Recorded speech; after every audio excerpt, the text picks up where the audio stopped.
We are live. Hello, everyone. This is our first English broadcast. Hello from Istanbul and Philippines. Right now, we are going to start the international solidarity of OpenStreetMap community for the latest earthquakes in Turkey, February earthquakes in Turkey. We appreciate it with the solidarity of the open source communities, the free software communities, and open data communities. And thank you, everyone. You did precious stuff for us. So right now we are going to start sharing the thoughts and experiences with you live. John, could you please add some more? Yeah. Thank you, Okut, and welcome everyone. Thanks for just following up these broadcasts. We have gone through lots of stuff. We have gone through mapping. We have gone through data quality. We went through how to map these things better. We went to then how you can use OpenStreetMap tools and open tools, how OpenStreetMap data can also benefit aside from the emergencies and disasters. So thank you for following that, and we hope to continue. We hope to continue that to raise awareness and inform you more about the open mapping, free and open mapping, open mapping activities and open mapping tools that there are out there we can use. So thanks for following these broadcasts. And today we had a special place for the international solidarity that was also done in OpenStreetMap within the OpenStreetMap communities. So we were mapping here together. We were running the mapathons. We were coordinating here together. But there was also a huge global support from the international OpenStreetMap communities in the mapping activities, and there are also many people that are leading, many heroes that are also supporting these mapping activities from abroad as well. Today, we are going to have a couple of representatives from these activities. So we have Miko from Open Mapping Hub Asia Pacific, also working in collaboration with Humanitarian OpenStreetMap team. We are going to have Lale from the Missing Maps community. So she's a little bit late, but she will join later on. We are going to hear about what's going on, what events, what activities are being done internationally, and how international OpenStreetMap and open mapping communities are also supporting the mapping activities that are going on with respect to the earthquakes that have happened and struck both Turkey and Syria. So we have the first guest. Our second guest is going to join a little bit late. So our first guest is Miko from Open Mapping Hub Asia Pacific. Can you also introduce yourself a little bit, Miko? Hello, everyone. Okay, here you go. So I'm Miko. As mentioned by John a while ago, I'm the community manager for the Open Mapping Hub Asia Pacific, and I have been an OpenStreetMap volunteer since 2014. So as a while ago, John mentioned about the earthquake in Syria and Turkey. It is also a big disaster that happened in the Philippines that inspired and encouraged me to work and to volunteer for the open mapping movement, open data movement, because at that time, several non-governmental organizations didn't have the data, didn't know where to scrape the data for the roads, for the families, for the locations of stuff. So I made it a point in an advocacy to make sure that this information should be freely available and open to everyone. Thank you, Chan.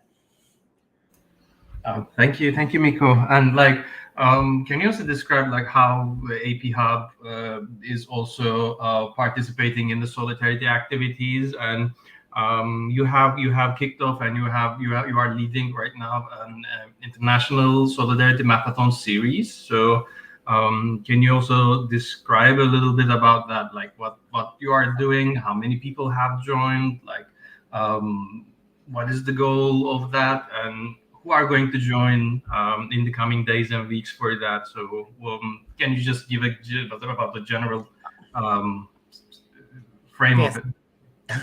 Thank you, Chan. So the work that we've been doing in the Open Mapping Hub Asia Pacific right now, and in cooperation with HOT, is to really ensure that there's mobilization and support and the continuation of mapping in the areas that have been severely been struck by the earthquake. Since the sad happening of the earthquake, there have already been tons and thousands of contributions through map data in the area, and this kind of trend is usually being seen that it slowly loses momentum after a few weeks or even a month since the disaster. So through the Open Mapping Hub, we would want to ensure that there is that continuation and activation and support provided by mappers to continue on the mapping, since there are a lot of areas that still needs to be mapped. There are still projects that needs to be validated. There are still locations that are still not on the map, and we would want to ensure that this data is easily accessible by those who actually need it on the ground: doctors, first responders, rescuers. So we thought of a way to make this happen is through a show of solidarity. So, and the sense of solidarity in the OpenStreetMap community in Asia and the Pacific, in the region that we are all together, has is actually deeply ingrown in each one of the mappers. So when the Philippines got struck by the typhoon, several mappers from all over the world contributed to map out the path of the typhoon. In Nepal, there was an earthquake in 2015, and the whole world was there to help Nepal in the mapping of the data and the provision of that data. Similarly, in the past few years, Bangladesh, there was Pakistan, Afghanistan. These things that are happening all around the world, people all around the world have been there to help and support because there is really that need and that direction of making decisions based on actual data on the ground. Now, I guess it's time for the whole world, or even the region of Asia and the Pacific, to give back and to those who needs that data, and where everyone from the communities from OpenStreetMap Japan, OpenStreetMap Fiji, OSM Nepal, Bangladesh, youth mappers, even Grab, a ride-hailing company in Southeast Asia, all of them have conducted MAPA, and several more. I'm sorry if I missed some of them, and several more have conducted mapathons. In Europe, I've seen posts. North America, South America, Africa. There have been posts of communities, student organizations, clubs that take away a time of their day to actually map, to actually validate, to put these buildings and roads on the map. And it's very heartwarming. And we are showing this sign of solidarity to support especially the Turkish and the Syrian community, that so that they'll be able to recover very soon. And that data is very essential for that. So the Open Mapping Hub, in partnership of so I can say that the Open Mapping Hub is coordinating all of these efforts through all these communities that I mentioned, and packaged it as a solidarity mapathon, so that we are all solidified in that same goal to provide that data, open access data, to those who are in the ground. So I think that's what's going on right now. So every day since the 24th of February, and similar to OpenStreetMap Nepal, communities all over the world, and communities all over Asia Pacific region are dedicating an hour of their time to map and validate up until we may complete the needed validated tasks, needed map tasks, needed POIs that need to be on the map, and several more. Yeah, I guess pretty much that's it. And Sean, if would it be fine that I share more about the solidarity mapping and how it's pretty much different to the typical mapping that we usually do? Yes, please. So, like, if possible, for example, like how so far, how much contribution have been done. Okay. Yeah. So, like, what is AP Hub's plan after that? How to keep it, and then I might have other questions, maybe related to the Turkish community as well. But like, yeah, let's go from that for now. Okay. So wait, give me a second. Let me just share my screen. So to for the solidarity mapathons, can you please share my screen or code? Yeah, anyway. For the Solidarity Mapathon, since we started in 23rd, 24th of February, I'm just checking the number. So it's slowly taking pace because, as I mentioned, the momentum's slowly going down after a few weeks of the mapping. So as of the moment, or I think as of February 28th, we've mapped 18,000 buildings. Those under that campaign, more or less 200 kilometers of road, 1,000 POIs, which also covered 116 project tasks and validated 400 project tasks. So it's slowly getting there. You can see a trend in the momentum. Like in every engagement campaign, we are targeting to get more participation. But one thing that's kind of unique with the solidarity mapping is that mappers do not just map just because they need or they want to provide the data. So the mappers, as for when they map, the Open Mapping Hub is allocating a specific donation for each building, each kilometer of road, each project that's completed in the tasking manager, each validated project, each POI, a specific amount to a humanitarian organization working in Syria and Turkey. So it's not just map data that the mappers are collaborating right now on, but all this map data gets collected, gets to be defined by a specific amount. So as of yesterday, as I've checked, Chan, we've already raised around $250 and hoping as the weeks go by, as we get more momentum, as we get more partnerships and interested collaborations, we could bring the number to a much more solid number in the next few weeks. Okay, so you mentioned like for each building, each POI, each task mapped, like there's going to be a donation. Like how are we going to track that? How are you going to track that? How do you measure that? So what methods that are using to track that?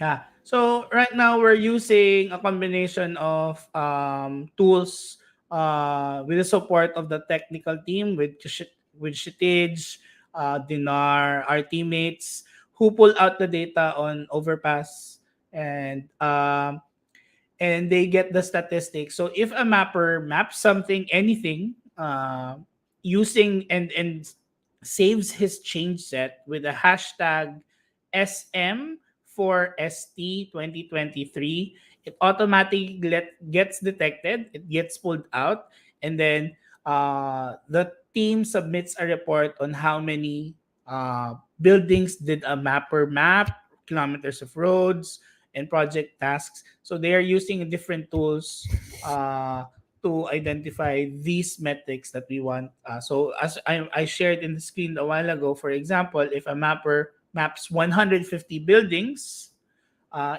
anywhere in Syria and Turkey or in the project areas, it automatically provide. We will be dedicating $1 for that. So we compile all of the statistics each day, and then we produce the estimated amount to be donated up until the end of the campaign.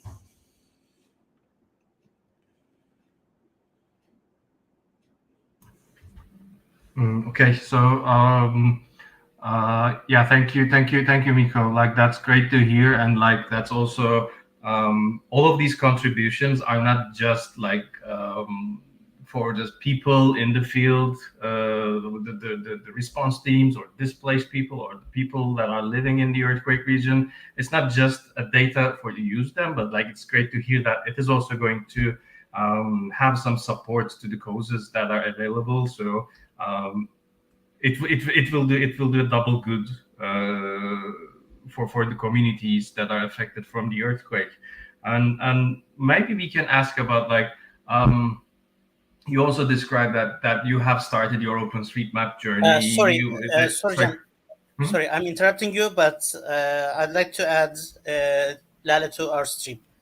Okay. Welcome, Lale. Hi everyone, I'm so sorry for the delay. Hi Hi, everyone, Lale, thank you welcome. so much, and I'm really sorry. Thank you. Hi, No, hi, welcome. Welcome. Lale, could you please introduce yourself to us? Sure. My name is Lale. I'm a Missing Maps volunteer in comms and community engagement. I am currently in Turkey. And what else can I say? I'm here a bit to discuss about the Missing Maps project, and especially what we have been doing to assist, to contribute to the earthquake response tasks that were set up very kindly and very promptly by Yachizana and Hot. There's that. Okay, so thank you, Lale. It's like, can you describe a little bit what Missing Maps project is? How it started? What is it doing? What has been so far? What has been done so far at the Turkish and Syrian earthquake response, and what type of international events and solidarity events were done within Missing Maps? Sure. For those who might not know, Missing Maps is a collaborative project that started with the American Red Cross, the British Red Cross, Médecins Sans Frontières, also known as Doctors Without Borders, and of course the humanitarian OpenStreetMap team. And the objective is to map communities at risk of conflict, disaster, diseases, especially those literally missing from maps. It launched in 2014. And if anyone is very curious about how it really started, you can always watch Ivan Gayton, who's now at HOT as well, who used to be at MSF and who's now at HOT, talk about his experience and how his experience and the experience of other humanitarian workers prompted to launch this type of initiative to map areas that are hard to reach because they're difficult to not difficult, but because they are missing and absent from digital maps and updated maps. Currently, we have 20 global NGOs who are part of the Missing Maps initiative, and we're united by and for humanitarian mapping, and we are community driven. Some of the members, maybe you might have heard of them before. We have Carte ONG from France. We have the Netherlands Red Cross. We have, I can't go without mentioning them, obviously, GIS Science from Germany and Highgate from Germany, Map Action. I tend to say it in French, but they're British. Map Action as well. So many others like IFRC. And I want to mention as well, for instance, Map Kibera. Very local from Kenya, and we have Map Tanzania, also very local, but so many others as well. And actually this year is the 8th year since the foundation, by the way. And the way we function is, we function in, we have a threefold approach. The first step is we connect with remote volunteers who trace satellite imagery into OpenStreetMap, and we do it thanks to HOT's tasking manager. The second step, whenever we can, we have community volunteers who add local details such as neighborhoods, street names, maybe points of interest that we are not aware of. Evacuation centers, for instance, very important when we're discussing about earthquakes, for instance. And the third step is when we have those digital maps that are as accurate as possible and as up-to-date as possible, we have the humanitarian organizations who uses them to plan like risk reduction, disaster response activities, etc., that saves lives. So this is the way we approach this. And to give maybe some numbers, since 2014, so since we launched, Missing Maps Mappers have contributed with over 68 million building edits and added more than 1.3 million kilometers of roads on OpenStreetMap. But obviously this is thanks to the members and the community. I would say one of the pillars of Missing Maps is obviously the mapathons, right? The mapping activities. Maybe for those who might not know, but I'm sure everyone who's watching already knows, because Yachis and I have been hosting daily mapping activities, mapathons as such. But for those who might not know, it's a coordinating mapping event to crowdsource data. And it's very efficient because we can gather and we can collaborate and create data in a faster manner. But what is very what's the strength of mapathons is the learning aspect and the best practices that we share, because obviously the immediate collaborative aspect is very beneficial when we need, for instance, data so quick in the case of Turkey and Syria, for instance. But it's also great because we can share our skills, share our knowledge. And for a lot of people, it's a recurring event, right? For people who are very active in the open mapping communities.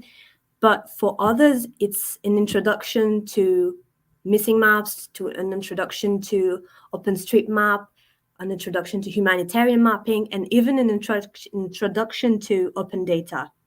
So during mapathons, we'll generally have hands-on training sessions. And for instance, in this instance, it's crucial to have hands-on training sessions so that we minimize the possible risks that comes with a lot of mappers contributing all at once. New mappers are always welcome in general in the open mapping community, and of course at Missing Maps as well. And we really cherish them, and it's paramount that we share guidance in order to have quality data, and mapathons are very useful in that manner. It's a very powerful tool to generate open data. So since we're working with open data, we have to be mindful of the different skill sets and knowledge necessary to be editing on OpenStreetMap, whether that's on like the ID editor or JOSM. And through mapathons, during mapathons, it's great that we can share that knowledge. And if people are not taking part into mapathons, they are always like training materials and such that they can read or even watch, right, through Use Mappers or HOT's YouTube channel. And because of that, like sharing responsibility side, right, we're all sharing responsibility when we are hosting mapathons. We have been trying to be a bit more, slightly more mindful than usual. We are very careful about giving the best training to the new mappers or the mappers who are shifting from ID to JOSM, etc. But since we're working with real life data that humanitarian teams on the field depend on, that communities depend on, we also understand that there's responsibility that comes with it. With open data, there's always the responsibility of quality data that comes into play. And it's why during the mapathons that we have been hosting for the earthquake response, we've been trying to really highlight the importance, for instance, of live validation, to have the expertise of experienced mappers and validators when we're doing those immediate collaborative events, right? I'm thinking, for instance, so John, you were asking, for instance, the events that we've been hosting. To be honest, so it goes very organically. I would say we've been doing it in two ways. One is very organically, and that is the power of the open mapping community, right? Communities who aren't members of Missing Maps, but who are still our partners and we are in the same bubble, they have been very organically mobilizing themselves, organizing themselves to share the best practices for mapathons and to really mobilize mappers together in a huge group as well. I think, I don't remember, I know you shared the numbers, but I think we were in the 7,000, more than 7,000 mappers, right, for the hot task? Yeah, almost 8,000, 7,900 something, as far as I remember the last time. Like, and it was like about 1.5 million buildings and more than 70,000 kilometers of roads. Yeah, those are really, really big numbers, to be honest. So organically, I would like to, for instance, mention like the French NGO I mentioned, right, like Carto NG. They have reoccurring usual mapathons that they have weekly, and the way that they participated in the mapping effort for the earthquake response was they just incorporated it because it's very natural. They're very used to it, to incorporate emergency tasks, let's say. I would say it's the same way for Youth Mapper chapters. They have, from the get-go, when Hot and Yachizanar put out the first tasks on the tasking manager, Youth Mappers were already on it. They were already even preparing the documents for best practices and how to map with Rapid ID, because maybe some mappers were not so familiar with it. I wasn't familiar with it. It was the first time that I tried it, for instance. Same with MSF. Without Borders, immediately we reached out to our champions who are, I'm sorry about the noise, by the way. We have what we call champions, is the MSF staffers who themselves organize mapathons. It can be only for their office, or it could be for different partners, and immediately they were also very much involved. And if they have mapathons going on, they made sure that the tasks that were being mapped were the Turkey and Syrian response task. Still, again, thanks to the collaborative effort, we were able to also pinpoint, for instance, the type of recurring errors that could happen, or just to know the best practices as well. It was very useful when hosting mapathons. I can't go without mentioning as well the Missing Maps communities, because obviously we have like organizations part of Missing Maps, but we have independent Missing Maps communities, and one that comes to my mind is the Czechia one. There's the Slovakia and the Czechia one as well, and they've been incorporating these tasks very organically to their usual regular mapathons that they were already having. And then secondly, we try to immediately mobilize ourselves to host mapathons, right? We did it. Was it the first or the second one? I'm going to be honest, I don't remember. I think it was the first week, right, when we hosted mapathons with you with the Asia Pacific Hub, where we had over 100 people. We had 2 mapathons back to back in a day. Oh yeah. It was that day, and we had. It was Friday, I think, the 5th day after the earthquake. Yeah. Right. So 5th day after the earthquake, Yachizan and Hot were already so helpful in putting out the task and sharing the best practices and always communicating with us. And the community was so ready to be assisting, and they were wonderful in that side as well. So mobilizing specifically for these tasks we've been doing. And I mentioned very briefly the validation part of it, right? At Missing Maps, we don't very often do validation mapathons. We do them. I know, for instance, that Doctors Without Borders, they had validation mapathons with their validation groups before. And also, for instance, Missing Maps London, they have reoccurring mapathons, and one of them is always with experienced mappers, and they also do validation works at that time, and they've been doing it as well. But one thing that we are trying, and it's happening tomorrow with Miko here, is the validation mapathon, where we will gather with the validators who have been absolutely amazing.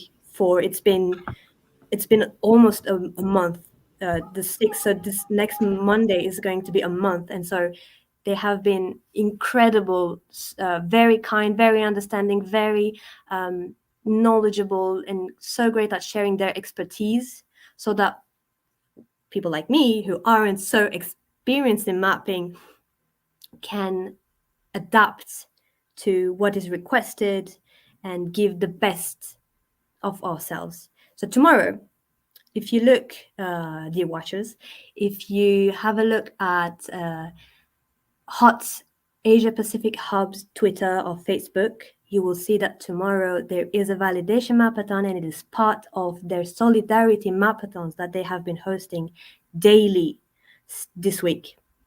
So if you're a validator, or if you're interested in knowing more about it, go check it out. And if you're a validator, definitely join, because it could be a great opportunity. If you're not so into communicating with validators, if you're not, for instance, in the hot Slack channel and you're not communicating constantly with the very active validators, it could be a great opportunity to touch base with them, maybe catch up a bit, again, share best practices.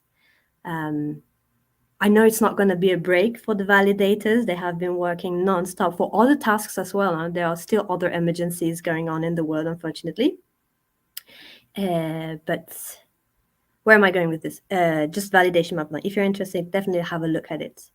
So these are the types of mapathons that we have been organizing, or MAPI events and mobilizing events we've been doing with our amazing volunteers to contribute to the emergency response. And if people are curious to know how is the data used, I reckon this is a reoccurring question.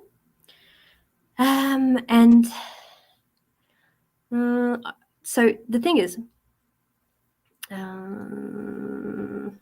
I cannot speak on behalf of the Turkish and Syrian disaster response and the recovery teams, and I cannot speak on behalf of the search and rescue teams. I can also not speak on behalf of other Missing Maps members like IFRC, MSF, Map Action, etc.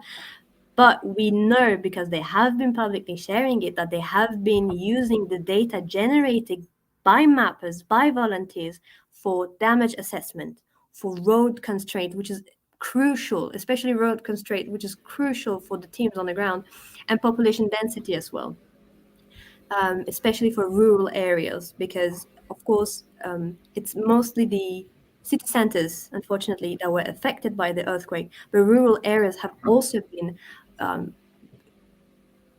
very quite badly affected, and with the restraints of road conditions, or not knowing how the roads are at the state, and not knowing exactly the population density, it was very difficult for teams to assess the needs of rural areas and to reach to those rural areas. But thanks to the data generated by volunteers, it's been extremely helpful in this manner. That I can attest. Yeah. Okay, thank you, like for describing this great support and solidarity and international activity. So I'm sure that also the Turkish community is very appreciative of all the support that's coming there. And as you said, like it would be a very good chance to also know and learn about validation. So when you look at the Turkish community, Turkish mappers that are newly joining the OpenStreetMap Turkish community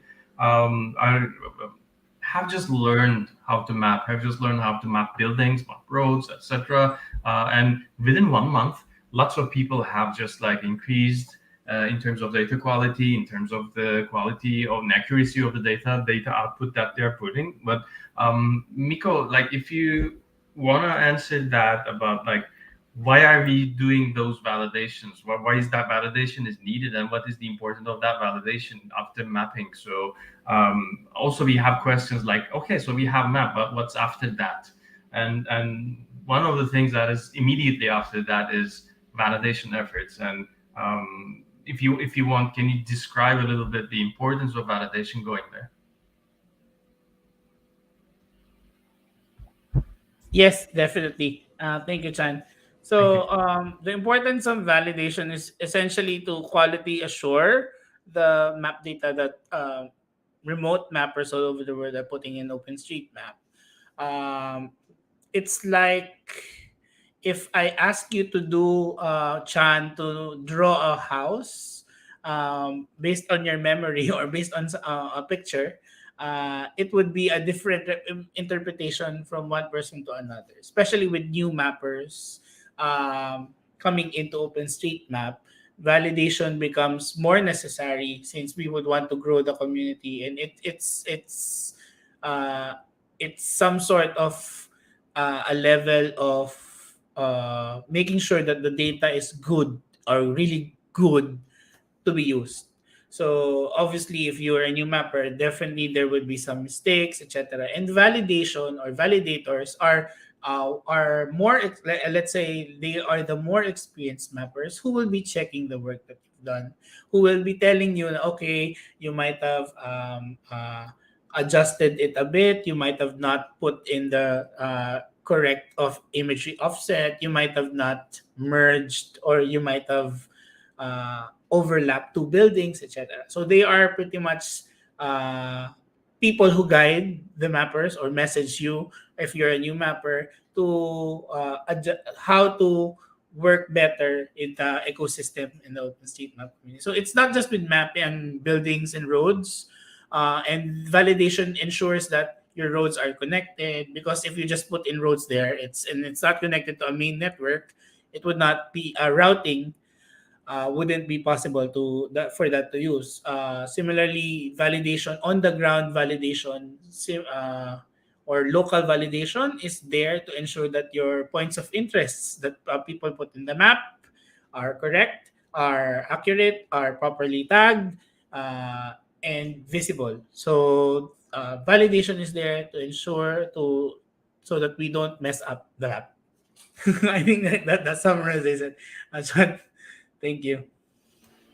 Thank you, Miko. Yeah, as you also mentioned that like it's not just roads, buildings, but like data should be useful, data should be accessible, and data should be reliable, because people might use that data for getting from point A to point B, and that data needs to provide correct navigation, and for that the road network data should be digitized and reflected on the map properly. Similarly, like if you are looking for points of interest, if you are looking for services, etc., that should be also in the map, and that should be up to date. And as Çizenler, we are also working that like we were able to access and the some data providers and some sources were able to donate and open their data sets with open and compatible licenses. And couple of people watching these series before might remember that we have been talking a lot about not copying or not referring to other map products, other mobile maps, etc., digital maps that you are using in your daily life, because there's also incompatibilities in licenses or data permissions. So OpenStreetMap should be either organic data. By organic data, I mean either the data that you are seeing from the satellite imagery, or either the data that you are directly collecting and adding to the map on the field. But there are also, from time to time, data sources that also can be usable, can be importable, can be editable within OpenStreetMap. So as the Turkish community, we are also finding, or we are also acquiring these kinds of data as well, which I'm coming to like adding this data to enhance the situation and the state of OpenStreetMap, so that lots of services, lots of essential facilities would be also reflecting to the map and in a correct manner. So we are doing these mapping activities. I'm going to show and demonstrate in a little bit. And also, Miko, I know that in your mapathons, in the mapathons of AP Hub, you've been also doing those, using those tasks on MapRoulette. And in MapRoulette, we are mapping, we have added pharmacies, for example, with the global OpenStreetMap community, with the help of global OpenStreetMap community. The global OpenStreetMap community then contributed, adding bakeries, hospitals, and right now we are also having access to data for supermarkets and groceries, and we can share that project with you as well. So with an open data source, with an open data provider, SafeGraph, thanks to them, they have donated and opened these data sets for Turkey, so that we would be able to, with compatible licenses and permissions, so that we would be able to have that data and transfer that data, and using that data as a reference, map those facilities in OpenStreetMap. But then again, the validation part that we have also mentioned, some of these facilities and some of these services, some of these shops might already be in some collapsed buildings, and that might be not operational, etc. So then there would be maybe a community validation that is going to come in that, is this supermarket still operational? Is this pharmacy still open and operational? Is it within an undamaged building, or is it within a damaged building? So there is that information of a pharmacy there, but is that pharmacy is really there? Is it really still operational or not? So within the community, from the community, these kinds of field checks and field validations should also go on, so that OpenStreetMap can still be used as a reliable and useful and up-to-date data source. Lale, Miko, do you have anything to add regarding the international mapathons and solidarity mapathons? If you have, please do. If not, I will move on a little bit, show the map roulette tasks on supermarkets and groceries. Personally, not specifically regarding the mapathon. I know I'm here for that, but since you were mentioning points of interest like health sites, right? I think it's important to highlight the importance of anticipatory mapping in general for any area in the world where disaster can occur at any given moment, and how important it is to update the data about health sites around the world. And in that manner, this is where I'm going to link it. I have to plug. I cannot go without plugging one of the Missing Maps members, who is Health Sites IO, the global health sites mapping project, right? It's a digital public good to map health facilities around the world and making the data available in a very accessible format. It's again with OpenStreetMap as the data store, users can improve baseline health facility data very easily, and I think it's been it was used as a base for here at least, and thanks to the map roulette challenges that you have had, those data are also updated, and it's been very helpful for the teams in the affected regions. That's what I wanted to just plug. Health as IO. Thank you, Lale. Miko? Yeah, I'd like to also add to that it's like essentially in the disaster, the first thing you think that's needed to be mapped is the hospitals, water sources, etc. But I'd like to encourage people that just by mapping your community while it's in the peaceful state, and putting very important critical lifeline facilities, critical points of interests on the map, eventually, and hopefully it wouldn't happen, that if the time comes that their data is needed, it's better to be actually ready. So I give kudos to Larry for bringing that up. So I'd just like to also bring up to everyone that the Solidarity Mapathon which started in the 24th of February, would be continuing on up until next week. So it's going to run after next week, and we're very happy with Missing Maps and MSF to be joining us tomorrow, and hopefully it could be like the validators and the mappers can continue in joining or in their own time map so that aside from the map data that we're contributing, we're also going to donate a specific amount based on the map data that was produced to be given to a humanitarian NGO to be so that they could use it for their services, for food, for shelter, for clothing, etc., and helping people on the ground itself. So thank you, Sean. Thank you. Okay, thank you, Miko. And you also touched that I was asking you a question just when Lila joined the broadcast. Like the question was, as the community manager of the Open Mapping Hub Asia Pacific, and also drawing from your experiences working with other OpenStreetMap communities before. What are your suggestions for us, and what are your suggestions for the Turkish OpenStreetMap community? You partially answered that in your in your talk just a minute ago, but like, what should we do? What should the OpenStreetMap Turkish community do from now on? Because like there was lots of awareness, and people just realized how important that data is, because like there was an immediate need and there was the missing data, and we were just trying to just coordinate and all together try to complete that data. So what should be the next steps after this, let's say, wake up call to the Turkish community?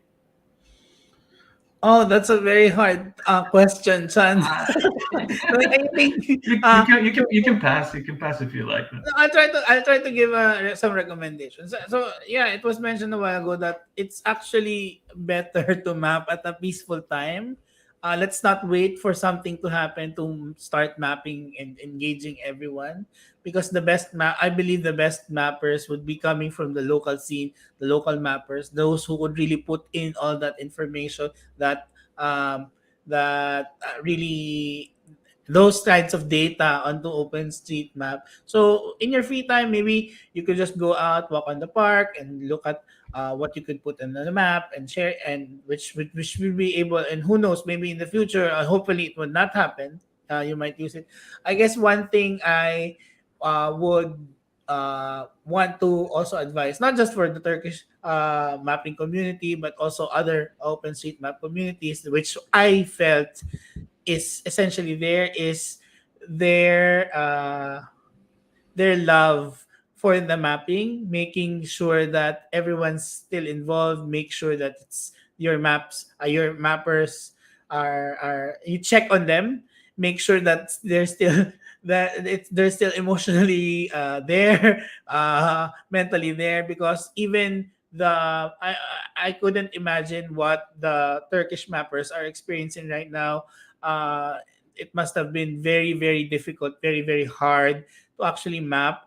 And also I'm sure they might be feeling exhausted. So these feeling, I would want to assure the Turkish mappers and Syrian mappers, and actually all of the mappers that are doing working the activation, like, feel free to relax, stop, take a breath, like and recharge, because the best way that we could continue on working with the mapping is if we take care of ourselves. Because I think that's one very important thing that's missing right now in the activations, Chan, is that who is taking care of the mappers. Like, we expect that the mappers will be continuing, but eventually we need to make sure that our mappers, our validators, are being taken care of, proper psychosocial support, etc. Because this is also taking its toll with the mappers.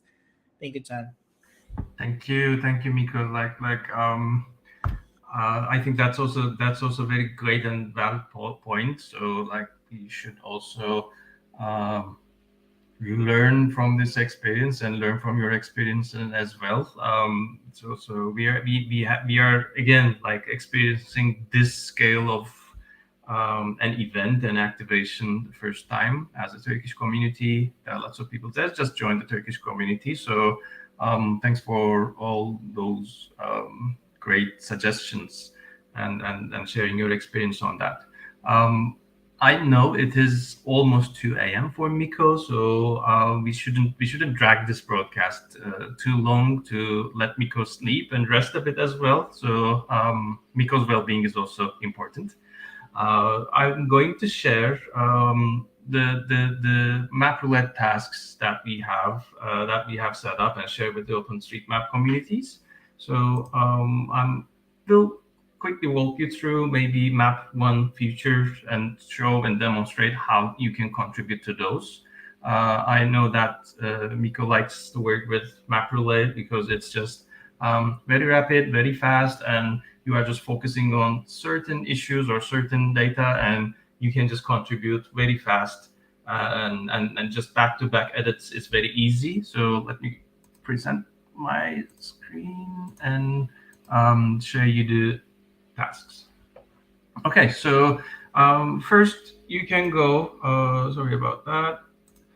First you can go to maprelay.org, and in maprelay.org, when you just sign in, you have to have an OpenStreetMap account, and when you have an OpenStreetMap account, it is just asking you to authorize your login to MapRelay. When you grant access, you are logging in with your OpenStreetMap account. As you can see, it also has Turkish support, so it can be, it has multiple languages. Turkish is one of that. If you just go,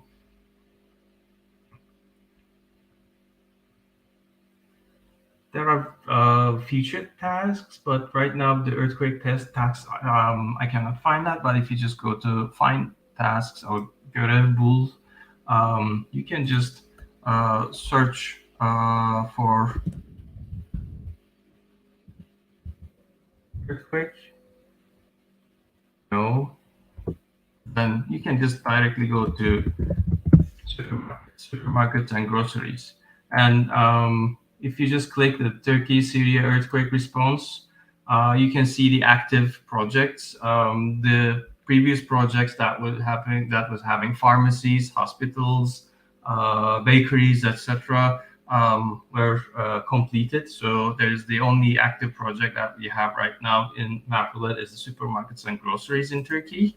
So when you just click it, you will see the instructions, and in the instructions, it's also going to guide you about the tags that are going to be used. So if you just go and click start mapping, you are going to be assigned one supermarket or a grocery. So you can see and you can find in the instructions. Please go and read the instructions, and instructions should be relatively clear. If you have any trouble, just please feel free to get in touch with us so that we might try to just enhance what's going on there, improve the instructions better so that they are clearer. But it is saying that select and copy the below tags into the tags text box at the lower parts of the left panel when you're using ID editor. So shop equals supermarket, the name of the supermarket, phone is empty. So there are the tags that are describing data in OpenStreetMap. So I'm just going ahead and copying them. And when I just click edit, a new window with an OpenStreetMap editor is opened. And you can see that there are already some pharmacies that are there. Some of the pharmacies might be added through the MapRelay tasks that were run here. So you go and you add a point. If you don't remember the exact location, you can just go and check the place mark. The place mark is in this building, so the supermarket is within this building. So I'm going to add a point within this building. When I click the point, there are the information, there are the tags that are used for the data. And below, you can see when you close feature tag, fields, etc. In the below, you see tags. Or if you are using the, again, ID editor can also be Turkish. In Turkish, you will see etiketler. And if you just go and paste the tags that are given you in that specific instructions. So in the instructions, you are seeing specific information about this specific object. So you come and you put and you fill in those tags. The phone tag is empty, so some of them don't have the phone number information. You can just delete that if that's the case. But here you go. You have the necessary tags. This is the supermarket that is in Şanlıurfa. There's a fix me saying that needs to be surveyed after the recovery or during the recovery process. But like when you just go ahead and click save, you are going to see project-specific hashtags, a link to the project, etc. So your contribution can also be visible, and through what project can also be visible. And Miko here is the solidarity mapping hashtag automatically added as well. So by adding this, you are also helping Miko and helping the Open Mapping Hub Asia Pacific to increase the amount that they are going to donate for the earthquake. So the more you map, the more Miko donates to the earthquakes. And when you go back to MapRoulette, you can just say that I have fixed it. I have added to the map. You submit it, and you are given another one to continue. So you can do that as many as you like, back to back, depending on how much time you have. But like, this is as simple as that. You go, you copy the tags, you add the object to the OpenStreetMap, you upload it to OpenStreetMap, and it is added. And then you go and finish, fix, and go for the next task, next project. And every challenge, every task that you complete, you are also given a point. So in MapRoulette, you can earn badges. You can be part of a leaderboard. So check out other MapRoulette projects as well, and you might have also part of the both national and global leaderboards in MapRoulette, among other OpenStreetMap contributors as well. So I'm going to copy the link of the project. You can just browse and find supermarkets and groceries, or the challenge number is 38279. I'm going to copy it to the chat so that if you want to access, you can go there. So this is how you can contribute, and this is how you can enhance, add the data, Turkish data in OpenStreetMap. So thank you for your contributions, and Miko, Lale, other organizations, other people, other groups that we were not able to invite, like OpenStreetMap Africa, UN Mappers, etc. So there's been lots of international mapping efforts, and on behalf of the Turkish community, I just want to say thank you for being with us in this unfortunate times. So back to you, Orkut. Thank you, Chan. Thank you, Orkut, as well. Yeah, that's beautifully said, John. Yeah. Thank you, everyone. It is so great to feel your support from here. Thank you for being a part of our community. Thank you for supporting us. See you later. Thanks. Take It was care, great to everyone. have you. It was great to have you here. Thank you very much.